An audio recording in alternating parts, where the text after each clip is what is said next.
Welcome back to the channel. In previous video, we have learned dimensions of business environment and what is business environment and features of business environment. Right. In this video, we are going to learn new economic policy 1991. If you want to watch dimensions, features and business, what is business environment, the link is in description, and if you like the video, please subscribe and share the video and follow us on Instagram for the doubts. Let us start. So the Indian government introduced a new policy, that is economic policies, right? That is called LPG in 1991, because the earlier, before 1991, the business were rigid, which means there were so many restrictions to do a business. So they have introduced this policy to make it free. So LPG, right? Liberalization, privatization and globalization. So what is the effect from these policies? Let us see now. Right. So first one, liberalization. Liberalization means minimizing the government restrictions and regulation in an economy in return for higher involvement of private organization.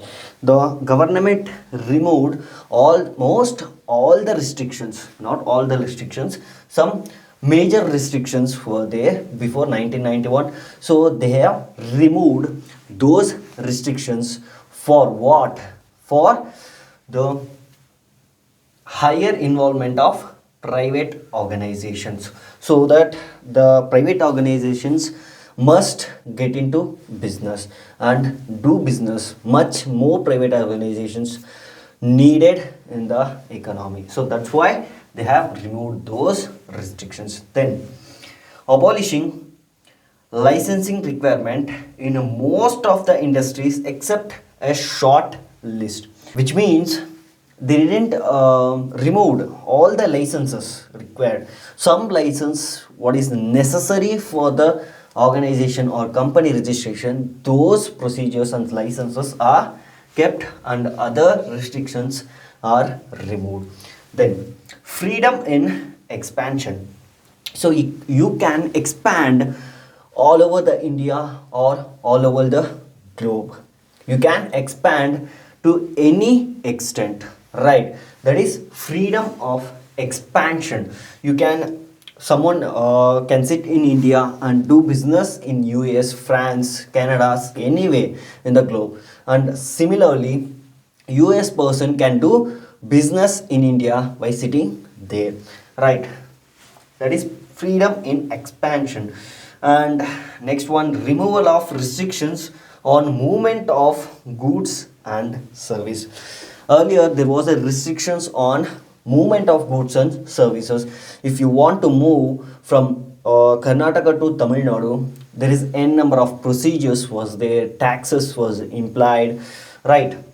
Those restrictions are removed and you can easily move the goods from one place to another.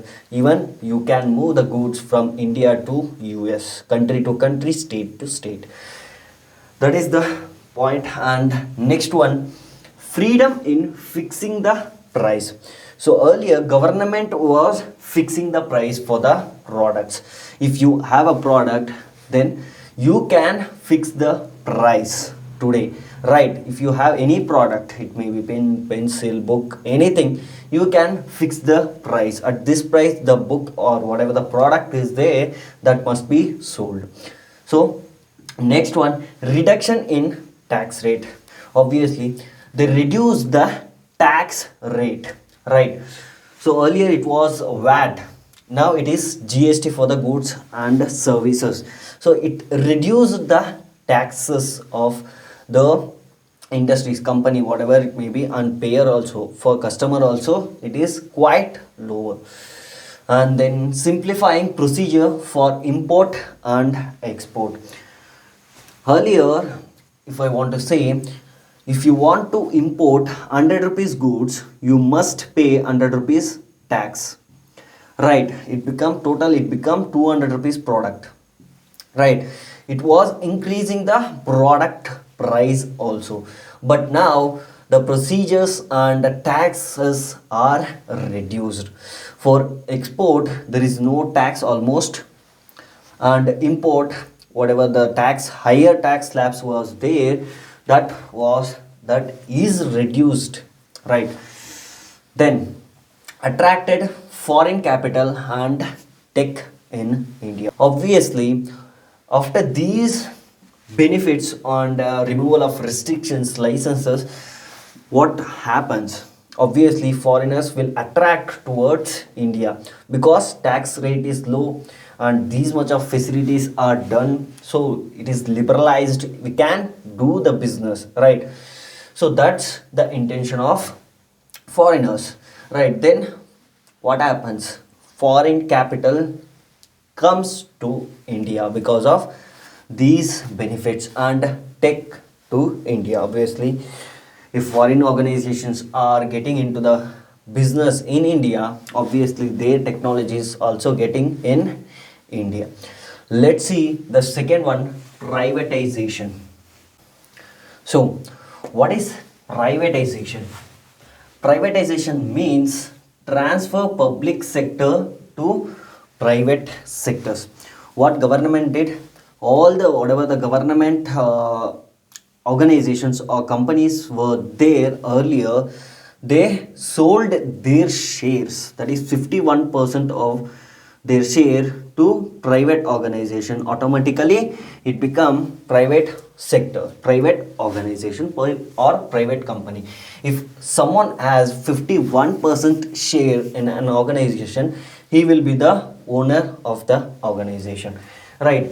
But earlier 17 industries was there in control of the government, but hardly now 3 or 4 industries are there in the control of government, and those our railways and military, these type of industries are in control of the government, right?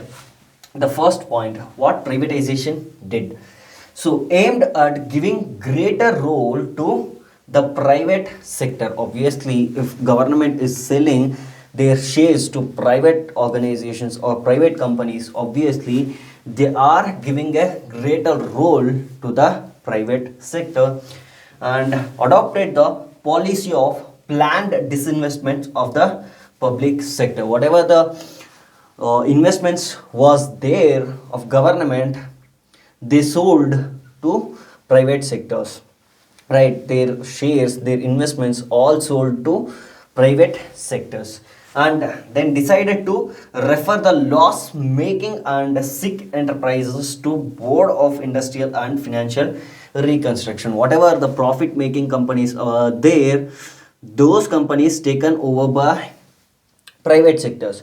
By that money the government is investing on public sectors. Whatever the remaining industries was there under control of government, for that they are investing those amounts. And next one, resulted in dilution of the stake of the government in the public enterprises. Whatever the public enterprises was there, the government sold 51% of the share of, automatically he is, the government is coming out of the ownership, right? So if they have 51% share, then private organizations will be the owner of those public sectors. They are not called, they are not anymore called public sectors, those are called private sectors after the privatization, right? This is privatization. Next we will see globalization. The third one is globalization. What do you mean by globalization? Globalization means a foreign person can do business in India and an Indian can do business in foreign, right? You can do business anywhere in the globe, in US, Canada, wherever you like, you can do the business, right? That is globalization. So let us see the points. Integration of various economies of the world. So earlier I said you can do business anywhere and anyone can do or start a business in any country, right? Before 1991 there was licensing of import. Tariff restrictions was there. Tariff means tax restrictions. Earlier I said, right, if you import 100 rupees product you should pay 100 rupees import duty. That is tariff restrictions. And quantitative restrictions, you should bring or import this much of quantities. If you bring or import more than, for example, more than 500 kg, that might be restricted or taxed in higher slabs, right? That was the restrictions was there earlier before 1991. And then what happened? New policy directed towards import liberalization, export promotion through rationalization of tariff structure and returns with respect to foreign exchange. What they have did. So after new policy, they directed towards import liberalization. They made it completely free. So there was a number of licenses are required earlier, but today you can easily import any product from any country by paying lower amount of tax. And export promotion, these policies promoted exports through rationalization of tariff structure. So redesigning the tariff, that means tax structure, and returns with respect to foreign exchange. By doing import and export, the foreign currencies will come to India, right? That is the main intention was there in import and export liberalization. And physical geographical gap and political boundaries no longer remain barrier for a business. So means you can do business anywhere in the world. If you are sitting in India and you can start a business in US today. So that is because of these policies and made possible because of advanced tech and liberal trade policy. These policies made a way to make business or make trade, right, with the other countries. And advanced techs also help us to do this, right? This is your new economic policy 1991.